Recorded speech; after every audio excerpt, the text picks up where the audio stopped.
નમસ્કાર, આજે ઇંગ્લિશ સબ્જેક્ટની અંદર આપનું સ્વાગત છે। આજનો ઇંગ્લિશ ગ્રામરનો ટોપિક છે ફ્યુચર પરફેક્ટ ટેન્સ, એટલે કે પૂર્ણ ભવિષ્યકાળ। હવે આપણે એ સમજીએ કે સાદું ભવિષ્ય, ચાલુ ભવિષ્ય અને પૂર્ણ ભવિષ્ય આ ત્રણ કાળ વચ્ચેનું ડિફરન્સ શું છે એ આજે આપણે ખાસ સમજવાનું છે। સૌપ્રથમ આપણે વાત કરીએ તો કાલે હું લખીશ તો એ સાદું ભવિષ્ય છે। હું લખી રહ્યો હશું એટલે કે મારી ક્રિયા ભવિષ્યમાં ચાલુ હશે એને આપણે ચાલુ ભવિષ્ય કહીએ છીએ। પરંતુ જ્યારે ભવિષ્યની અંદર ક્રિયા પૂર્ણ થઈ ગઈ છે કે મેં મારું ગૃહ કાર્ય પૂર્ણ કરી દીધું હશે, તો જ્યારે ભવિષ્ય પૂર્ણ થઈ ગયું છે, ભવિષ્યની અંદર ક્રિયા પૂર્ણ થઈ ગઈ હશે એવું દર્શાવવા માટે આપણે પૂર્ણ ભવિષ્યકાળનો ઉપયોગ કરીએ છીએ। હવે આપણે એ સમજીએ કે કોમ્પિટિટિવ એક્ઝામ હોય, કોલેજ કે સ્કૂલની એક્ઝામ હોય ત્યારે એનો કઈ રીતે ઉપયોગ થાય છે। બીજું કે વાક્યની અંદર ફ્યુચર પરફેક્ટ ટેન્સ કઈ રીતે વપરાય છે, આજે એની સંપૂર્ણ આપણે માહિતી મેળવીશું।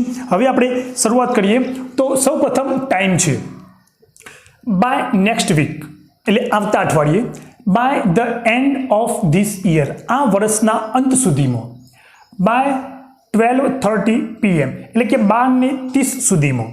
હવે સમજીએ કે વાક્યમાં આ સમયનો કઈ રીતે ઉપયોગ થાય છે।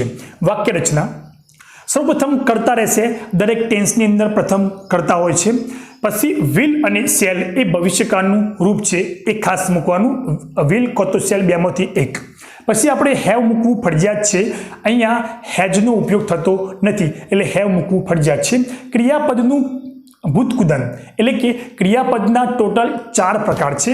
સર્વપ્રથમ છે કે મૂળ રૂપ, બીજું છે ભૂતકાળનું રૂપ, ત્રીજું છે પૂર્ણકાળનું રૂપ અને ચોથું છે આઈએનજી। તો એ ત્રીજા નંબરનું છે ક્રિયાપદનું ભૂતકુદન, એનો ઉપયોગ આપણે આ પૂર્ણ ભવિષ્યકાળમાં કરીશું। હવે સમજીએ કર્મ એટલે કે વસ્તુ અને સમય, આ રીતે એની વાક્ય રચના હોય છે।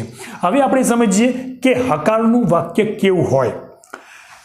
તે will have repaired the road by next June, એટલે કે આવતા જૂન સુધીમાં તેઓએ રોડ રિપેર કરી દીધો હશે, એટલે કે ક્રિયા પૂર્ણ થઈ ગઈ હશે। તો અહીંયા કરતા પછી will have અને repaired આ આપણી ખાલી જગ્યા છે, આ પૂર્ણ ભવિષ્યકાળની ઓળખ છે। અહીંયા will કો તો શેલ। હવે આપણે સમજીએ કે દરેક કર્તાની પાછળ આપણે will મૂકી શકીએ, પરંતુ જો આપણે શેલ મૂકવું હોય તો આઈ શેલ અને વી શેલ લખી શકાય। અહીંયા they will, પછી have અને પછી ક્રિયાપદનું ભૂતકુદન આ પ્રમાણે રહેશે।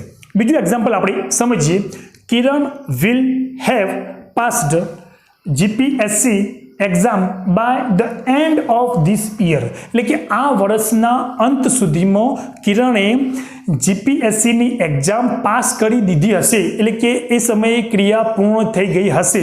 તો અહીંયા વિલ, પછી હેવ અને પછી ક્રિયાપદનું ત્રીજું રૂપ આ આપણી ખાલી જગ્યા છે। તો આ એની મુખ્ય રૂપ છે, તો વિલ પછી હેવ અને પછી ક્રિયાપદનું ત્રીજું રૂપ, આ ખાસ યાદ રાખવાનું છે।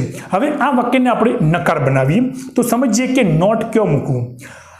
તો નકાર વાક્ય જોઈએ તો આઈ સેલ, તો આઈની સાથે સેલ મૂકી શકાય, આઈ સેલ નોટ, તો અહીંયા પ્રથમ રહેશે સેલ અને પછી હેવ અને કમ્પ્લીટેડ, આ ખાસ યાદ રાખવાનું।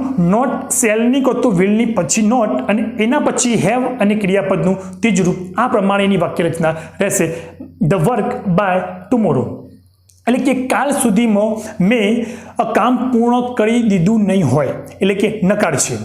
બીજું એક્ઝામ્પલ સમજીએ, સ્ટુડન્ટ વોન્ટ, વિલ નોટનું ટૂંકું રૂપ won't, have done the exercise by next week. હવે સમજીએ તો વિલ નોટ એ એનું ટૂંકું છે વોન્ટ, હેવ અને ડન આ આપણી ખાલી જગ્યા છે। તો ભવિષ્યકાળની અંદર કોઈ પણ ક્રિયા પૂર્ણ થઈ ગઈ છે એવું દર્શાવવા માટે આપણે પૂર્ણ ભવિષ્યકાળ ઉપયોગ કરીએ છીએ। હવે સમજીએ પ્રશ્નાર્થ વાક્ય। તો પ્રશ્નાર્થ વાક્ય કેવું હોય, તો કર્તાની આગળ આપણે માત્ર વિલ કો તો શેલ મૂકીશું અને કર્તાની પછી હેવ મૂકીશું। સૌપ્રથમ સમજીએ, વિલ છે, પછી કર્તા છે અને હેવ અને એરેન્જડ। તો will you have arrange the party by 10:30 PM, કે શું તમે, એટલે અહીંયા આપ્યું છે કે શું તમે 10:30 સુધીમાં પાર્ટી એરેન્જ કરી દીધી હશે, એ રીતે છે। તો કર્તાની આગળ વિલ, વિલને વિલની પાછળ હેવ મૂકવાનું નથી, એટલે કે વિલ પછી કરતા અને હેવ અને એરેન્જ્ડ આ બંને સાથે રાખવાનું છે, આ આપણે ભૂલવાનું નથી. હવે સમજીએ બીજું એક્ઝામ્પલ છે સેલ વી. તો પ્રથમ સેલ પછી કરતા have finished homework by the end of this week, કે આ વીકના અંત સુધીમાં અમે અમારું ગૃહ કાર્ય પૂર્ણ કરી દીધું હશે, પ્રશ્ન પૂછ્યો છે. તો યાદ રાખીએ કે કર્તાની આગળ વિલ સેલ મૂકીશું અને હેવ અને ક્રિયાપદનું ત્રીજું રૂપ પાછળ આ આપણું પ્રશ્નાર્થ વાક્ય રચના છે. હવે એને જોઈએ કે WH વાળી વાક્ય રચના આપણે સમજીએ. તો વેર વિલ, તો વેર પછી હંમેશા વિલ પછી કરતા where will the prime minister have visited by next week. તો અહીંયા કરતા પછી હેવ અને વિઝિટેડ આ આપણી ખાલી જગ્યા થઈ. યાદ રાખવું કે WH હોય એ વિલ કો તો સેલની આગળ આવે છે. બીજું એક્ઝામ્પલ, હું will have distributed the books, એટલે અહીંયા એવું કહે છે કે કોણે પુસ્તકો વહેંચી દીધો હશે, પ્રશ્ન પૂછે છે. તો આ રીતે એની વાક્ય રચના સમજી લો. હું હોય તો એ વાક્યની અંદર કરતા હોતો નથી, એટલે આપણે વિલ અને હેવ એ આપણે સાથે રાખીશું.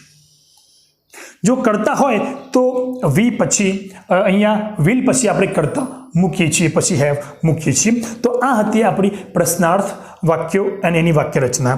હવે સમજીએ કે ફ્યુચર પરફેક્ટ ટેન્સના થોડા એક્ઝામ્પલ સાથે આપણે અભ્યાસ કરીએ.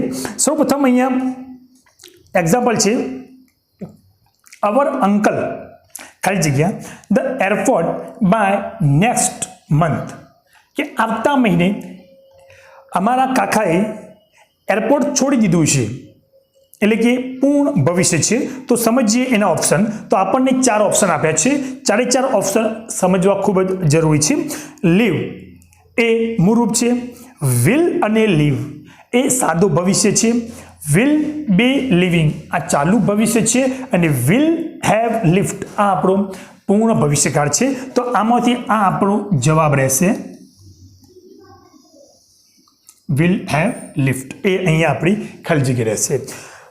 સમજીએ એક્ઝામ્પલ નંબર 2 કે અ ડ્રાઈવર ખાલી જગ્યા at bus station by 11 AM. તો અહીંયા સમજી લઈએ કે બાય 11 AM, જેથી આપણને ખ્યાલ આવે છે કે આ પૂર્ણ ભવિષ્યકાળનું વાક્ય છે. તો આપણે 4 ઓપ્શનમાંથી પૂર્ણ ભવિષ્યકાળનો ઓપ્શન કયો છે એ આપણે પસંદ કરવાનો છે. સમજીએ એરાઇવ્ડ એ ભૂતકાળ છે, વિલ એરાઇવ્ડ એ ખોટું છે, એટલે કે વિલ હેવ અરેન્જ્ડ અહીંયા એરાઇવ્ડ છે, વિલ હેવ એરાઇવ્ડ, તો વિલ હેવ એરાઇવ્ડ અને સેલ બી એરાઇવ્ડ. તો પૂર્ણ ભવિષ્યકાળનો આપણો વિકલ્પ આપણને ખ્યાલ હોવો જોઈએ કે કઈ રીતે પસંદ કરવો. તો પ્રથમ નહીં આવે, વિલ એરાઇવ્ડ નહીં આવે, વિલ હેવ એરાઇવ્ડ આ આપણો સાચો જવાબ છે. ઓકે, તો સેલ બી નહીં આવે, તો એ ઓપ્શન ખોટો છે, એટલે આપણો સાચો જે જવાબ વિલ હેવ અરેન્જ્ડ, વિલ હેવ એરાઇવ્ડ. સમજીએ હવે નંબર 2 જોઈએ.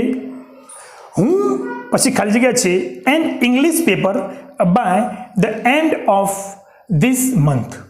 તો આપણને ખ્યાલ આવી ગયો કે by the end of this month એ પૂર્ણ ભવિષ્યકાળની નિશાની છે. તો આપણે 4 વિકલ્પમાંથી પૂર્ણ ભવિષ્યકાળની ખાલી જગ્યા પૂરીશું. વિલ રાઇટ એ સાદું ભવિષ્ય છે, વિલ હેવ રિટર્ન એ પૂર્ણ ભવિષ્ય છે, સેલ બી રાઇટિંગ એ ચાલુ ભવિષ્ય છે, અને વિલ હેઝ વિલની પાછળ હેઝનો ઉપયોગ આપણે કરતા નથી, એટલે આ વિકલ્પ ખોટો છે. તો આપણી પાસે વિલ હેવ આ આપણો સાચો આન્સર છે, વિલ હેવ રિટર્ન. તો આપણે 3 ખાલી જગ્યાને કઈ રીતે પરીક્ષામાં વિચારવું, કેમ કે ઇંગ્લિશની અંદર કોઈ પણ ખાલી જગ્યા કઈ રીતે વિચારવી એ પણ મહત્વની બાબત છે. તો આપણે ફરી એકવાર શોર્ટકટ રીતે સમજી લઈએ કે પૂર્ણ ભવિષ્યકાળને કઈ રીતે યાદ રાખવો. તો સૌપ્રથમ યાદ રાખવું કે વિલ સેલમાંથી એક મૂકીએ અને હેવ મૂકવું, અહીંયા હેઝ આવતું નથી, અને ક્રિયાપદનું ત્રીજું રૂપ આ એ પ્રથમ યાદ રાખવાની બાબત છે. એના પછી બીજી વાત કે કર્તાની આગળ વિલ અને પછી હેવ મૂકવું જ્યારે પ્રશ્નાર્થ વાક્ય હોય તો, અને ત્રીજી મહત્વની વાત છે કે પૂર્ણ ભવિષ્યકાળ એટલે કે ભવિષ્યની અંદર ક્રિયા પૂર્ણ થઈ ગઈ છે. તો આ હતો આજનો આપણો ટોપિક અને આવતા નેક્સ્ટ વિડીયોની અંદર આપણે મળીશું. નમસ્કાર.